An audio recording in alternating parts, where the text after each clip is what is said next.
Yo, what is good, guys? Welcome back to another episode of Why I Love ... ellipses. And we're gonna shake it up a bit. I know the last two episodes I talked about anime, but we're not gonna talk about anime. We're gonna talk about animated movies. And by animated movies, I mean 3 animated movies that I have recently rewatched, and they are fantastic. And I don't think I've ever found a trilogy of movies that make me feel emotions in so many different ways, and that is the Kung Fu Panda series. Yes, guys, we're talking about Kung Fu Panda. What the fuck? This is like a show where this is a show where I talk about things I love. And yes, it actually, Kung Fu Panda is a trilogy movie series. I don't watch the TV show too much, but it's the movies alone that have made me appreciate them enough to add them to the Why I Love series. So let's explain first off, why do I love Kung Fu Panda? Well, the answer is simple yet difficult. Why do I love Kung Fu Panda? Well, Kung Fu Panda is probably the best, not the best DreamWorks movie I've ever seen, but it's the best movie that illustrates 3 simple concepts that I follow my entire life with, and I think a lot of people in their everyday life do follow, which is body, mind, and soul. So you guys might be wondering, okay, so it follows these 3 easy concepts of body, mind, and soul, but what does that really mean? How does that really translate? And what effect did it have on me to make me go, damn, I love this movie? Well, let's start off with the first movie, of course.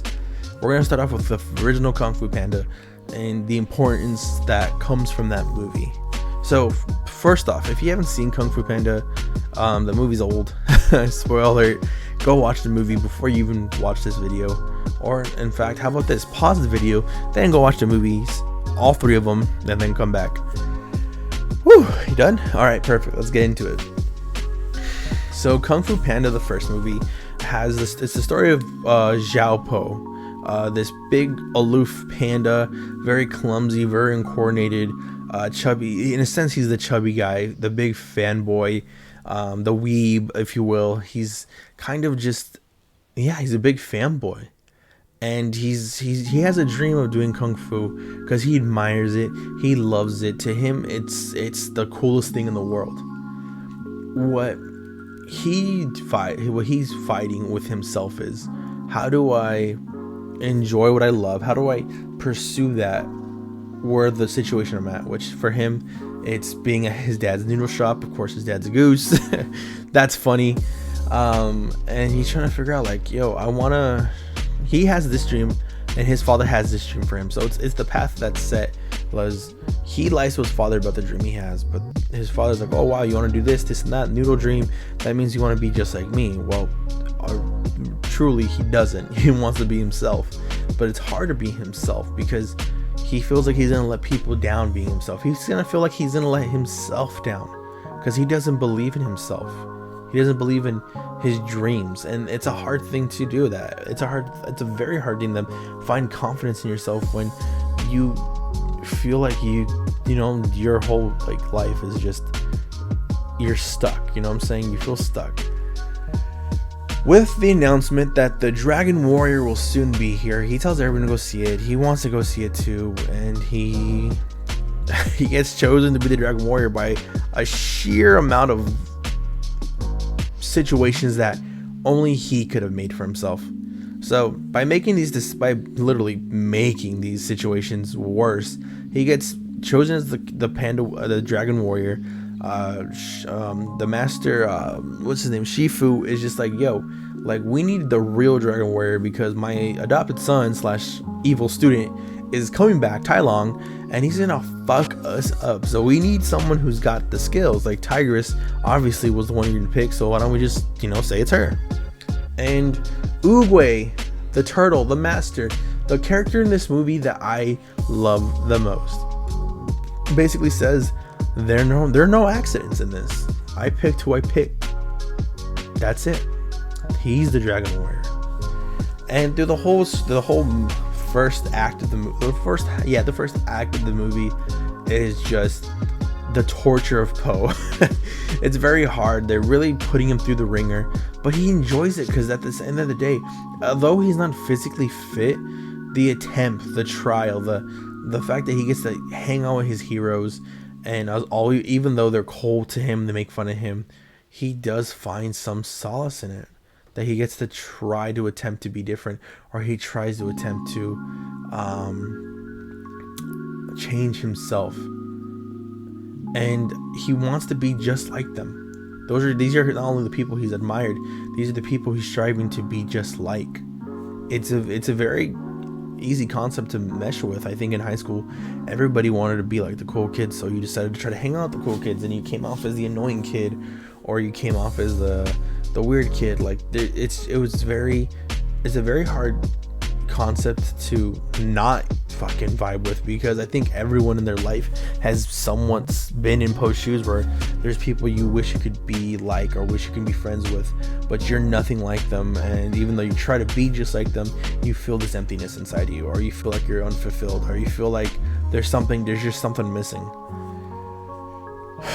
Talking to Oogway kind of just lets him know, like, that's, you are who you are, and that's why you're the Dragon Warrior. Oh, he doesn't really say it like that, but he basically says there's nothing to be ashamed about. Be who you are. Like, you are a panda, be a panda. And although his training his first trying to train just doesn't go well, and everybody wants him to leave and everybody wants him to quit, and he gets his ass beat again, he has a determination not to.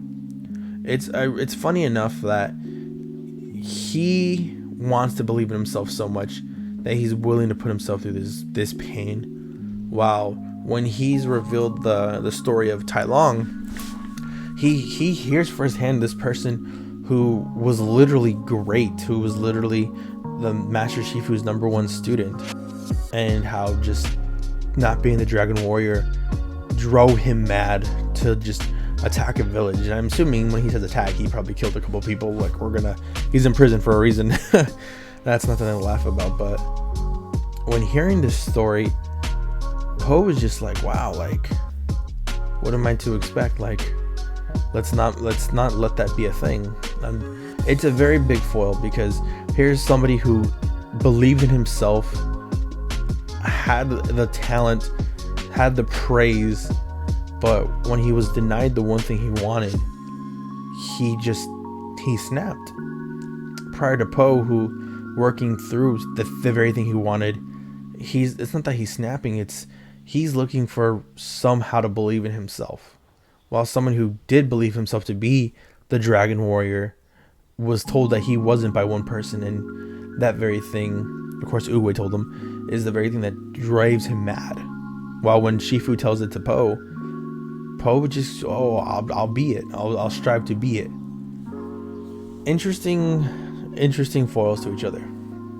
Now, the second half of the movie is where things kind of do lighten up. They do pick up. It's the best part of the movie, and it's where Poe's training. Poe trains with Shifu, and keep in mind, Oogway passes away during the beginning of the second half, where he tells him, like, look, just believe in him and everything will make sense. You'll be able to train him, you'll be able to prepare him to be the Dragon Warrior, and he will bring you peace. Of course, this does not make Shifu feel any safer, so he's kind of like, look, we're gonna train him. And the morning coming, while Poe tried to run away, Poe is just snacking, bro. He is like a stress eater. He is eating. But Shifu does notice one thing, is how is he able to get the cookies? Why is he able to climb? How is he able to do these things? And seeing firsthand, he realizes, I've been teaching this person the wrong way. I was teaching him like I teach everybody else. I never figured out the best way to teach him. And I think that's one big takeaway from this movie, is sometimes you have to be able to let your students teach you before you even teach them. You have to be able to see the vibe they're on before you can get on their vibe. And this is probably one of my favorite montages, the fact that he trains Po at the beginning where Shifu learned martial arts, and this whole thing excites Po. It makes him feel so dope that he gets to train at this area where Oogway founded Kung Fu. The situation after, or the plot after is kind of simple. It's Po training, and he's actually learning, but he's learning through the ways that Shifu is allowing himself to observe through Po. In a sense, he's not trying to train Tai Long or Tigress or Viper. He's training Po through the way that Po would best understand these lessons. And there's progress being made, and there's amazing progress, and there's montages, and it's awesome. And while that's happening, and I know we glanced over a couple scenes with Tai Long, but Tai Long in the first act, when he breaks free, the ending of him just breaking out of that jail, fucking amazing. Oh my lord. Amazing. Of course, the ending of the second half is the battle between Tai Long and the Furious Five. This fight is not as great as the breakout scene, but it does remind them like how deadly Tai Long really is. Being Shifu's first student, his adopted son, and seeing how he just tears down each of them to the point where it's 5 against 1 and they're still having trouble. To the point where just him learning like these pressure points, this nerve techniques, like fucking Tai Li from Avatar. He takes down the Furious Five themselves, but he sends them back because he knows, look, you're gonna tell the Dragon Warrior that the real Dragon Warrior is coming. Like, dude, fuck. It is dope to see though, bro. Po and Shifu are coming back after a great training session, and there's a certain moment where during this training session and they're trying to eat, Po and Shifu have this kind of classic kung fu battle for the food that Po throws it back to him and says, I'm not hungry. And it's so amazing, and it's what really hits is the fact that this is Po saying, look, I don't feel stressed anymore. Like before, I feel like I couldn't be. He even discussed this to Shifu. He even discussed this to Shifu. It was like, I thought if there was anybody in the world who could get me to be great, or who can help me become something more, the person that I've been trying to find, it was going to be Master Shifu. The one person who trained the Furious Five and made them become the Furious Five. Little known fact, Shifu was a member of the Furious Five, the previous one. But it is powerful to see that Po has been searching for someone to help him be more than he can be the Po that he's been fantasizing, that he's been dreaming about becoming. And through the second act, he does become that. He sees glimpses through this small training session. He's not only has Shifu learned that I need to train somebody in a different way, it's also shown Po that I can do this. I'm learning it my way. I have potential. Something that I thought I didn't have. It's the beginning of his confidence. And the beginning of the third act is kind of confidence destroying, especially when you just gain confidence. So the Furious Five come back. They give him the message. Po was freaked out. He's like, okay, how am I gonna beat Tai Long? He beat the Five and they're masters. I just got Kung Fu in a day. And you're like, look, we're gonna give you the Dragon Scroll. That should definitely be what it is. That should definitely like give you Super Saiyan or something. So given the Dragon Scroll, they open it. Po sees inside of it, and lo and behold, there's nothing in the Dragon Scroll. It's just a shining mirror like scroll. And at first glance, we're like, why is it blank? Is there like a secret message coded in there? Do we have to put fire on it? And everyone's trying to figure it out, and Shifu kind of he loses faith a bit, and so does Po. They kind of lose their focus, their faith, their confidence, and he goes, you know what, fuck, I'm gonna have to fight Tai Long. Everybody leave, just get the village, evacuate, do what you can. This scene is powerful because this progresses to Tai Long versus Shifu. But before we get into that, there is a certain scene that really ties this all together, why this movie touches up about why the body is the first thing you must work on before you even improve everything else. You have to increase the power of the shell before you can increase the power inside. during a conversation with his dad, his dad tells him, "Do you want to know why my special soup is, so tastes so good?" And he goes, "Why? What do you put in it?" He goes, "Nothing." He goes, "I just believe in it. Sometimes in order for something to be special, you just need to believe in it." And seeing that, hearing those words from his old man, and seeing the dragon scroll one last time, Poe realizes exactly what the scroll says. Be yourself. Believe in yourself. You're special not because you're chosen, not because of this or that, but because you have to believe in yourself. That's what makes you special. And seeing that in himself, that reflection, seeing the potential to be the Dragon Warrior, to believe that he can be the Dragon Warrior, is all Poe needs to charge up the stairs. And during this, as he's charging up the stairs, Tai Lung and Shifu have probably one of the most emotional fights I've ever seen between a father and son. And this is talking about Castlevania level. This is talking about Omni-Man versus fucking Mark level. Seeing this fight is fucking amazing. It's beautifully, aesthetically great. But it's a scene where Tai Lung has Shifu on the ropes and he's yelling at him like, "Why didn't you stand up for me? Why didn't you tell Oogway that I should have been the Dragon Warrior? Why didn't you believe in me? Why did you fill my head with all these delusions that I can be?" Like, it's in the sense that you set the bar so high for me every moment, and I feel like because I couldn't measure up to it, I feel like I lost something. And all Shifu says was, "I was proud of you. You were always proud. I was always proud of you. These standards that I set for you didn't take away from the love I have for you." And seeing Tai Lung just freeze for 2 seconds, because deep down inside for Tai Lung, for his dad, keep in mind, this is his father, the man he's loved, the man who trained him, the man who gave him this affection, this pride, this everything he's ever wanted in a person. Love, compassion, fatherly love.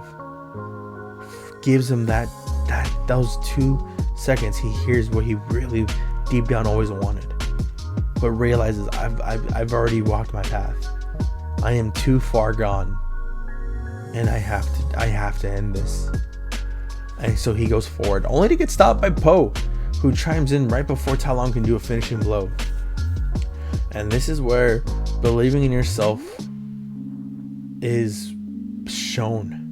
Like the fairy tale song, "I believe in myself." Like, it is intense. The fight between Poe and Tai Lung is not only not only a joy, not only comedic, it is just an enjoyable watch, because we get to see the clumsy style of Poe versus the strict, orchestrated, straight up like martial arts of Tai Lung. And it's not so much that it's accident proof or anything like that. Like, Poe is winning because he believes that he can win this fight, and he believes he can do it. And because he believes he can do it, he's able to achieve this victory. He's able to fight. And it's only when Tai Lung looks at the scroll that he doesn't get it. And Poe feels like, "Look, bro, like, trust me, I was the same way. There's no secret ingredient, dude. You are just as special as I am if you believe in yourself to be. If you believe yourself to be, you can be just as special." But Tai Lung is too far gone. He doesn't see that reflection of himself. He doesn't want to see it. And this is where, of course, he tries to fight Poe, and Poe shows him like, "Look, I'm a natural kung fu because I believe in myself." I'm not saying that if you believe in yourself, you do anything. It's just he believes in his training. He believes in himself, his ability from the training. He's able to keep up with Tai Lung. He's able to fight him. He's able to beat him. And of course, he ends it off with the Wuxi finger hold. One of my favorite moves of all time. So dope. Uses it, and eventually he proves to not only the whole town, but to himself that he can be the Dragon Warrior. His body has been trained. His confidence in himself is revealed. See, the thing with strengthening your body is it's not about just working out or keeping a healthy diet, but it's also truly about believing that you can achieve great things through yourself. Like, it's kind of like when you barely work out and you're like, I don't know if I can do this. You have to believe mentally. You have to believe you can do this before you mentally prepare yourself, before you even like emotionally or like you truly do anything. You have to believe in yourself. At the end of the day, that's all you really need, to have your own confidence that you can do these great things. It is powerful. And this goes in tangent with the second movie. Now, I feel like I talked about the first one a lot because the first one's probably my favorite. But the second one and third one are equally just as important. I'm probably going to run through them. So the second movie is pretty simple. This is Poe focusing on his mind now. So the whole premise of this movie is there's another character foil to Poe, which is Shen, the evil emperor, who killed his entire family, his mom, his the other pandas in the village at the time. And we find out that Poe was adopted. Of course, we kind of figured that out, but Poe is trying to figure out who he is now that he has to save Kung Fu because an evil emperor is threatening to kill it. He has to not only battle that, but battle of who am I, because he has a vision of his mom and trying to figure out, what does this mean for me? What does all of this mean? A very captivating thought for the beginning of the movie, let alone for just regular discussion. When we talk about what our places in our world, we try to figure out, what does that mean that we're the son of, our parents or whoever raised us? Like, what does that mean for us? Like, am I less or am I more?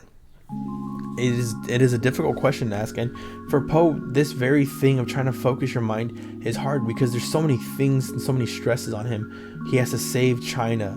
He wants to figure out why Shen did what he did to his family. There is no answers given to him right off the bat, and he has to search for them. So the plot of the movie is pretty simple. Shen is the bad guy, killed his parents, wants to take over China, and Poe has to figure out how to overcome his obstacles before he can even beat Shen, along with the fact that Shen and Poe are tied by this little fate and destiny that Shen will lose to a panda, which is funny and kind of predestined.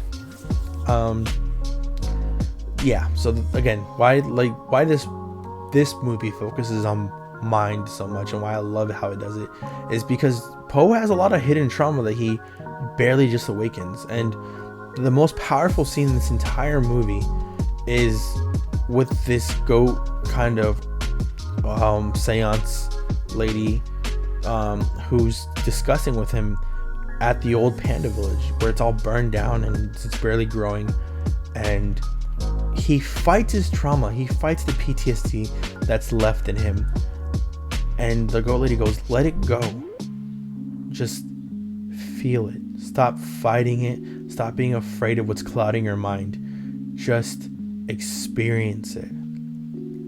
Now this part right here is so emotional because we see Poe go through everything. He remembers his mom and dad running away, his dad fighting off the wolves, his mom hiding him in a radish thing and literally running away before the wolves and Shen just find her. And I'm not trying to get emotional, but it's just very heartbreaking because he's left with this feeling of love from his mom, and that feeling alone is mirrored in so many types of cinema. Like the same feeling that Poe gets from holding onto his mom before she runs away and he cries is literally can be compared to the same feeling that Magneto has in X-Men First Class when Charles Xavier makes him remember his 12th birthday with his mom and his dad, and his mom sing the song, and that tear that comes to him, that tear of clarity,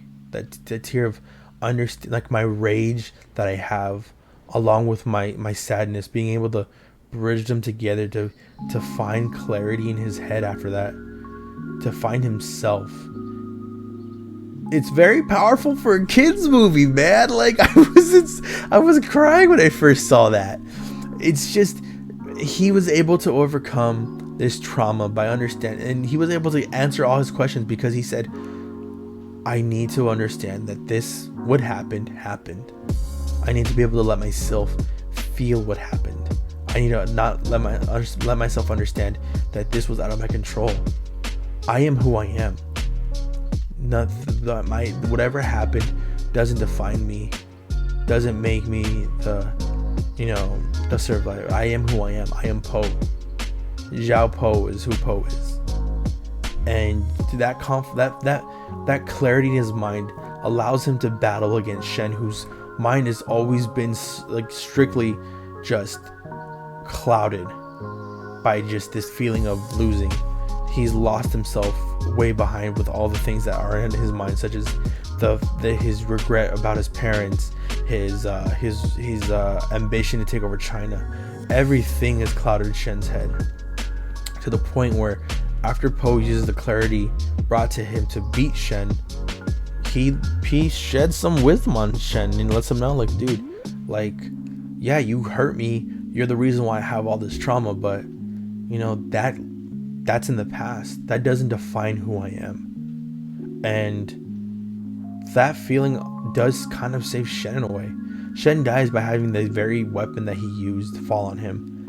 But he accepts that because to him, he understands, like, I need to not only accept fate, but it's the idea of I need to find clarity in myself before I leave this world. And for him, finding clarity in this world was understanding that I can't control what happens in life and death, so just let it happen. It's a very peaceful and, I guess, dark way, but it's very interesting that he finds that clarity. The power of mind in tangent with body helps you understand and be able to do powerful things. To go back to the gym analogy, like once you put it in your, like, you understand, you prepare your body, and you mentally tell yourself not only that you can do this, but you believe in yourself, by having the clarity to keep going and letting yourself just develop, understanding, like, not stressing about what your bills you have to pay in this, but just working out your body helps clear your mind. They both go in tangent with each other. Once you fix your body, you fix your mind. It's a very simple concept. You start working out your body. When your body gets tired, you work out your mind. And then the final piece that bridges all three of them, the very three things that can go in tangent, it can go in any order, is the soul. Talked about Kung Fu Panda 3, which is probably the one that's, I feel like, is not loved the most, but emotionally I do find some solace and love into it, which is the power of your soul.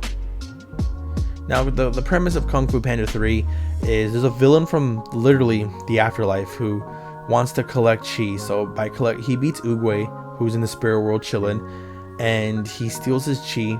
Chi's like your power, your soul energy, basically, if you guys were trying to figure that out. He takes his soul and he's able to escape into the physical world.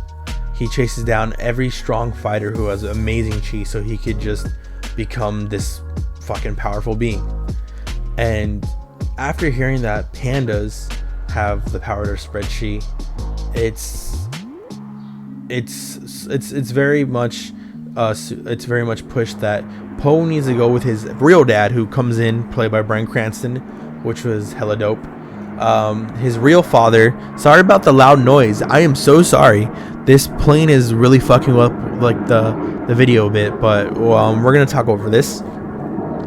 So by meeting his dad, he's able to learn. He's like, oh, so there's more pandas out there? He goes, yep, there's more pandas, and we all know how to do that chi thing, so let's go over there.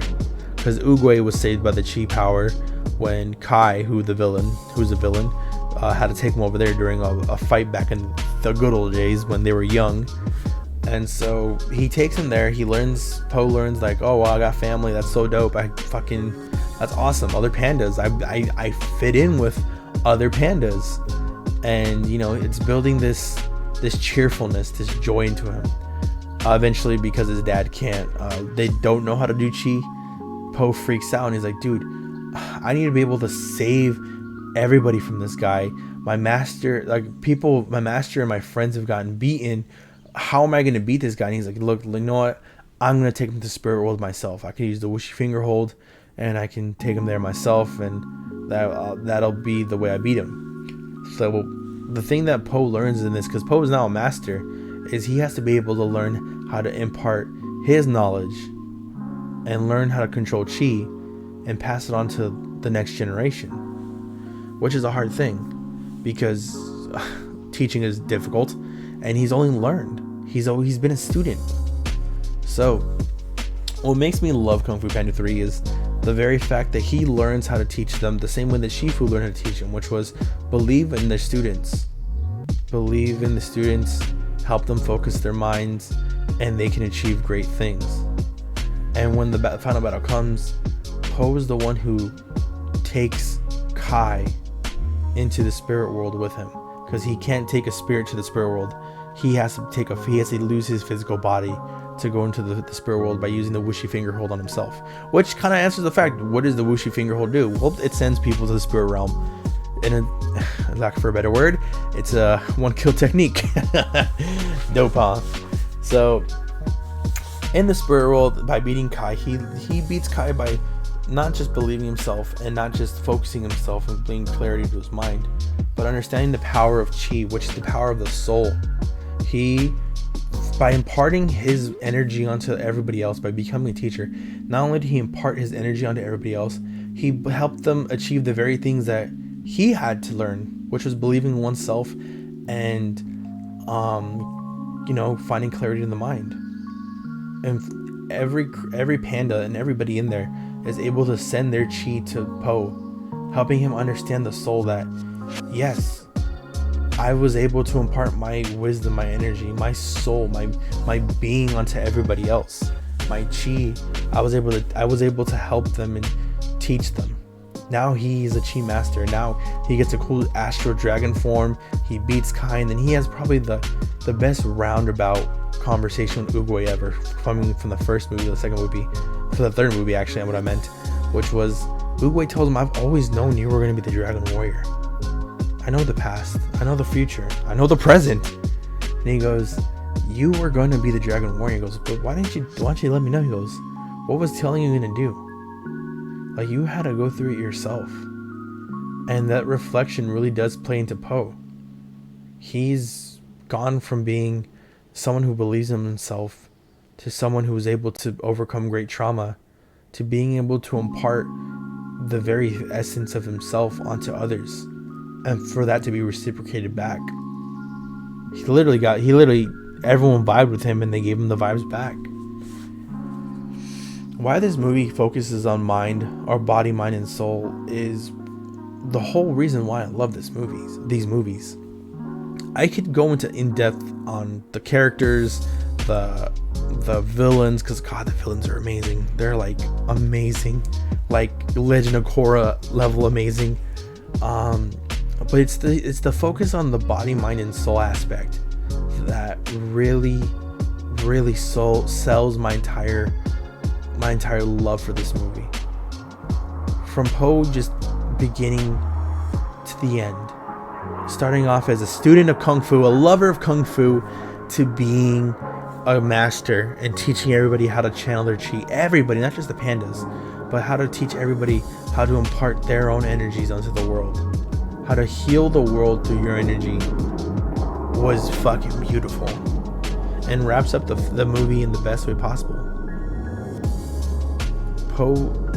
Poe's journey can very much be not just compared, but even mirrored to everybody else in their life. I think learning how to channel one's, I wouldn't even know what to call it, trinity, how to balance the scale of mind, body, and soul is a lesson that this movie does impart on us. To believe in yourself, to bring yourself clarity, to allow yourself to allow your energy to be fruitful, to let it go, to give it, to reciprocate it. It is powerful. I know give it to reciprocate the same thing, but to reciprocate, like people who give you love, you give them love back, is powerful. powerful thing for a kids movie nonetheless. Kung Fu Panda is just an amazing trilogy that I, for one, can watch 1, 2, and 3 and find moments where I cry, because they're very powerful, very real moments. When Tai Lung and Shifu fight, that hesitation of not meeting someone's standards, I highly resonate with that. From Po literally allowing himself to go to his traumas and just stop fighting them, but allow himself to feel them. I mesh with that. For Po to find this spiritual clarity by getting in touch with his roots, meeting his family, meeting his extended family, allowing all his worlds to come together, his friends, his adopted family, his real family, and to just emotionally let himself feel the presence of his mother, to hear his real name, to impart to be able to feel accomplished by teaching all his new people his style, his philosophy. Made me cry. These movies are powerful, and I don't think one doesn't watch these movies and not feel something. You feel refurbished, you feel reinvigorated after watching these movies, because you can relate to these things. Everyone is focused with self-confidence issues. Everyone has traumas, and everyone will have to eventually be able to help and impart their own wisdoms or their own what do you even call them, philosophies and ideals onto others, and you'll have to teach people eventually. It is powerful, the messages that these movies are able to not only project onto like a young audience, but even an older audience, to still be captivated by these very things, to the fact that I think there's like 8-9 different why Kung Fu Panda is an amazing trilogy. And this video is just me kind of adding on to it by saying why I love it personally. This one aspect of it alone was enough for me. And yeah, guys, let me know what you guys think. Do you guys actually really, have you seen Kung Fu Panda? And if not, watching, let me know what you guys think, because what do you think is an important thing for movies to impart? Do you think imparting a message like this is something that most movies should strive for? So should they kind of be away? Also, tell me how your guys' day going. I want to hear in the comment section down below how everyone's going. This video is like 40 minutes, and it's just me talking on Kung Fu Panda, and I never thought I'd be talking about why I love this movie, but here we are. These movies are amazing, guys. I really suggest you guys see them if you haven't, and if you guys already seen them before, watch them again in literally in order, and tell me, do you not feel something watching these? Because I feel so many things. I just rewatched them like the other day, so like this is what I wanted to talk about it on the Why I Love series. But yeah, guys, thank you guys so much. Don't forget, trying to get to 1,000 subscribers. Hit that sub button if you haven't. Also, shoot me a like. I'll highly appreciate you if you shoot me a like on these videos. 10 likes are always my goals right now for a low sub count, but it's fine. We're growing, and we're going to keep growing. We got to believe in ourselves. We got to start, bringing clarity to one's mind, and then we have to be at peace in our soul.